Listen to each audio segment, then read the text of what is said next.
আজকে হেমাদপুর যাচ্ছি গাড়িটা রেডিয়ামের কাজ করাবো। আমাকে অনেক বন্ধুরাই বলেছে যে দাদা তোমার গাড়ির লুকিংটা চেঞ্জ করো। তাই সব বন্ধুদের কথা রাখার জন্য আমি আমার গাড়ির লুকিংটা চেঞ্জ করব। আর তাছাড়া সামনে যে অল ইন্ডিয়া পারমিট লেখা ছিল সেটার ভ্যালিডিটিও শেষ, অতএব আমার ওটা তুলতেই হবে। আমাকে গাড়ি কাজ করাতে দেখে শঙ্কর গাড়ি ঘুরিয়ে আমার কাছে চলে এসছে। এই যে এটা হলো শঙ্কর, আমার গুরু ভাই, আর ওইটা আরেকজন বন্ধু। আর এইদিকে আমার গাড়ির রেডিয়ামের কাজ চলছে, আর আমি কাজ করাতে এসেছি হেমাদপুর বিশুদার কাছে।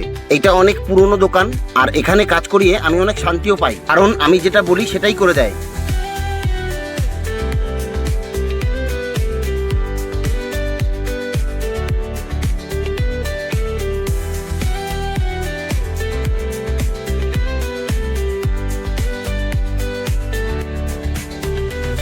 আমাকে কাজ করাতে দেখে আমার একটা ফলোয়ার আমার সাথে দেখা করতে এসছে।